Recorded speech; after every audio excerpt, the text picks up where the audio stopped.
সুপ্রিয় দর্শক সবাইকে আমন্ত্রণ জানাচ্ছি ফার্মিং ফিউচার বাংলাদেশ নিবেদিত দীপ্ত কৃষি সংলাপে powered by Kazi farms co sponsored by এয়ার মালিক সিট। দীপ্ত কৃষি সংলাপের মাধ্যমে আমরা নিয়মিত কৃষির নানাবিধ সমস্যা ও সমাধানের উপায় নিয়ে আলোচনা করি।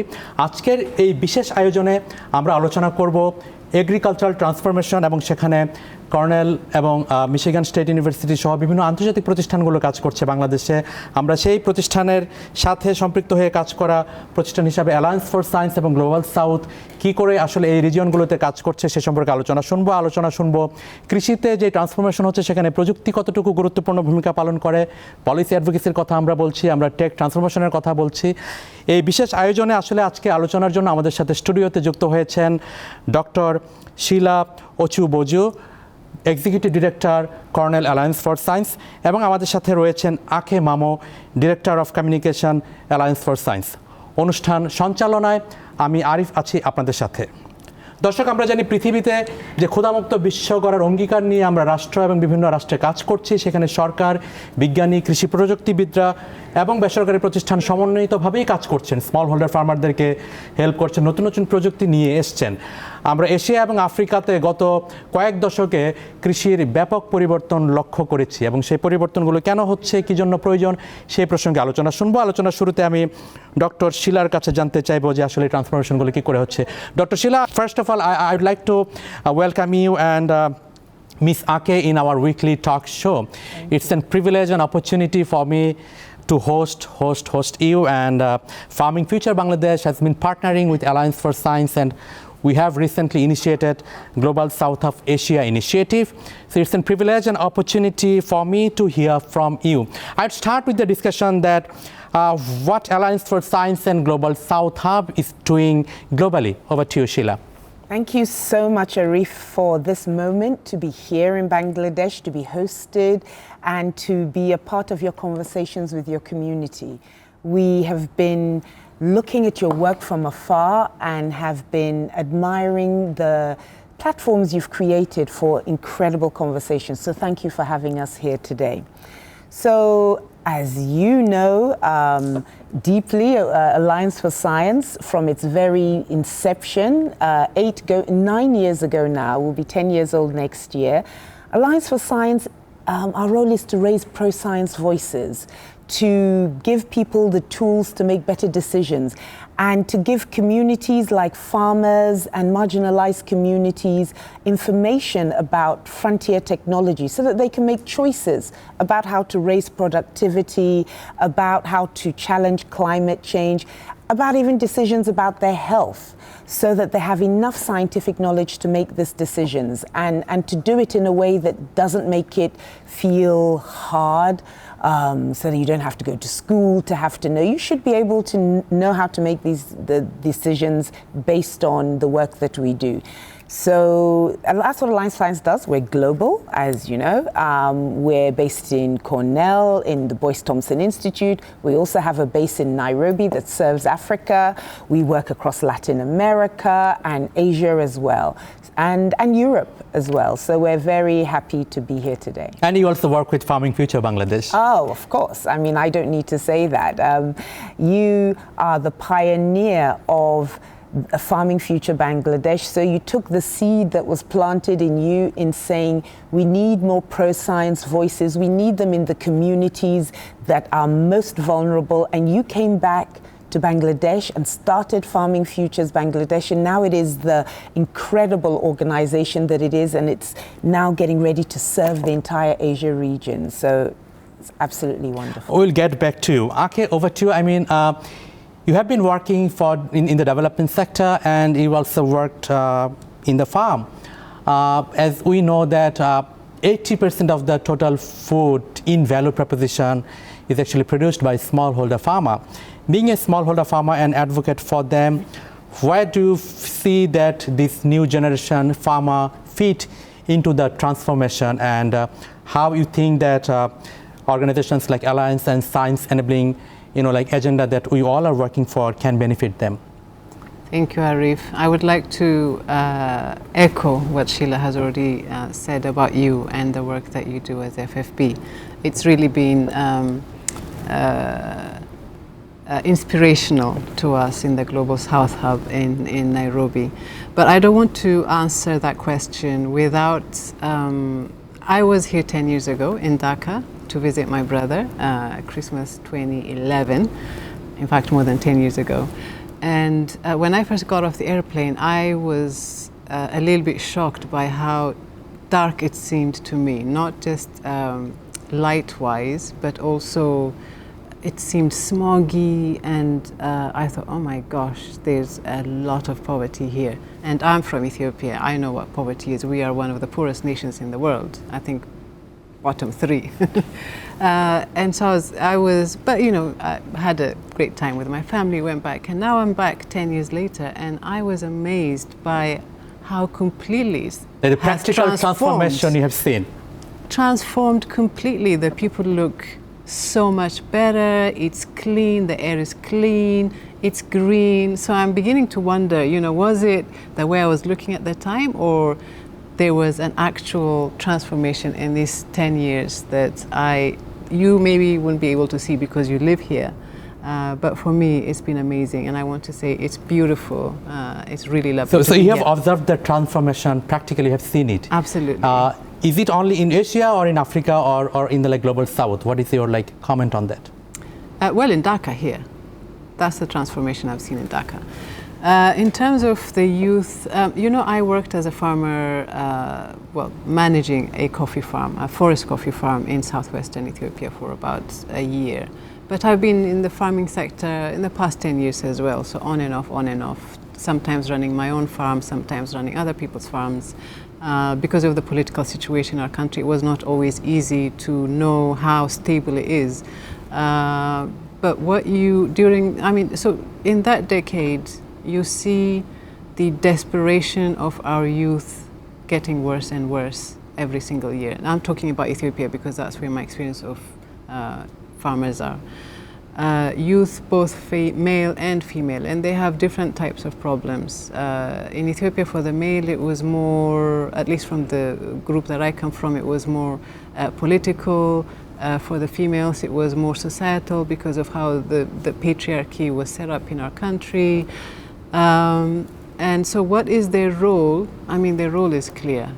In Ethiopia, even though the head of the family is the father, the actual people who work on the farms are the youth. It's the men and the boys and the girls. So the younger generation is coming forward in agricultural practice. Mm-hmm. Sheila, we were talking about Alliance for Science and the role it has played. I would like to learn from you that COVID-19 pandemic, climate change, and the political instability across North and South has escalated a global crisis, particularly food security issue. We have seen heat wave in Pakistan and India, and in China, flood, drought in Africa, flash flood. So the climate change all of a sudden has turned into a climate crisis. So we'd like to learn from you that where technologies are playing a role in that, and can smallholder farmers get better access to technologies? Wow, yeah, this is an important question. First, let's not, let's take a moment to realize the scale of change that we as a global population have gone through. So climate change is accelerating. We know it, we see it in our everyday lives anywhere you live in the world. It's no longer a global south problem or a global north problem. It's just a global thing. We understand our vulnerabilities much more now. There is nobody living anywhere in the world that doesn't understand that they're vulnerable. Our lives are full of all types of uncertainties. And so we had that terrible moment where we had the 3 terrible C's: climate change, COVID, and the biodiversity crisis, all of them coming together. And then, of course, we had the war in Ukraine, which then, just as we're coming out of the COVID crisis, we are now hit by an economic systems challenge. And then we suddenly realized that the way we had imagined our world would be, a globalized world where you get a product from here, you don't grow everything that you need because you think it's cheaper for you to get it from that side of the world, import this, grow this, and we thought that it would be one global food basket. But all it takes is a crisis like COVID or a war to realize that this long supply chains can actually make you way more vulnerable. So farmers across the global south had suddenly realized their vulnerability to lack of fertilizers because of what happened in Ukraine. So they're critical inputs. So just when we're getting over the fact that we're vulnerable because we don't have vaccines, then we find out we're vulnerable because we don't have our critical inputs for our agriculture. So these are serious challenges. But I have to say that the world, as human ingenuity always gives us some hope, the world steps up to that. And a number of the technologies that are being deployed in terms of climate smart agriculture and all of those innovations, they're not new, but we've suddenly realized that we had these tools in our toolkit and now we need to deploy them faster and better. So we are thankful to the scientists that have been for decades developing, bringing on board technologies that bring climate smart technologies, drought resistant, drought tolerant, disease resistant. Those have been there, but the uptake was not so high until climate change became a real and present danger in our lives. So I'm an optimistic person. I believe that wherever there's a problem, the solution is embedded within it. And I believe that in our societies, our solutions are embedded. But what this challenge has taught us in the global nature of it is we have to work together. Yeah, Aki, I'd like to learn from you that you are working as a director for communication in the Alliance for Science, and you have been advocating and working for evidence-based information sharing, and also unfolding the research and translating that in a way that it works both for policy and for behavioral change. So from your experience, do you see that it has any value in the food system transformation? Absolutely. I mean, that's where the value is at. Because most of the time what you find in the scientific world is most of the research, which is amazing and has value beyond what we can quantify, stays within the shelves of the offices of the scientists. And there is really not many organizations take the time and the effort to bring it down, translate it to a way that our farmers and our entrepreneurs and our women and our youth can use. And so I think that is a role that is really as important, I would say, even almost as a doctor's, if you like. It's life-saving. You know, if you don't translate it to a way that people understand, then it really doesn't have as much value as it should. Aki, you were talking about fact-based information sharing and evidence-based decision-making in the transforming of the food system. And the food system transformation, in a way, represents the transformation of economical benefit and well-being of human being. I'm more interested to learn about women and youth in agriculture and how empowerment of those community can be better, realized by the policymaker and by the government for overall economical development. Yeah, I mean, at the end of the day, really, problems are specific to the areas that you're looking at. So you can't say there's a magic bullet, a silver bullet that would work for all. So whatever solutions that you think of will need to be really, really localized.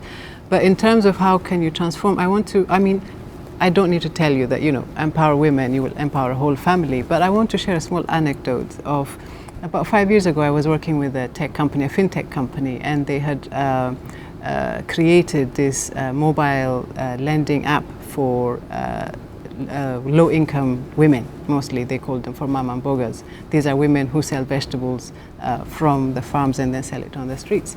And so as a test, they were testing on 12 women. So they brought them in, trained them, and they wanted to test this app. And so this woman borrowed a certain amount of money.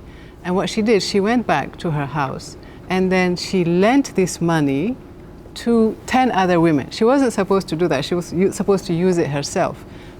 And then they lent it to 10 other women. So instead of one woman, it became 20 women.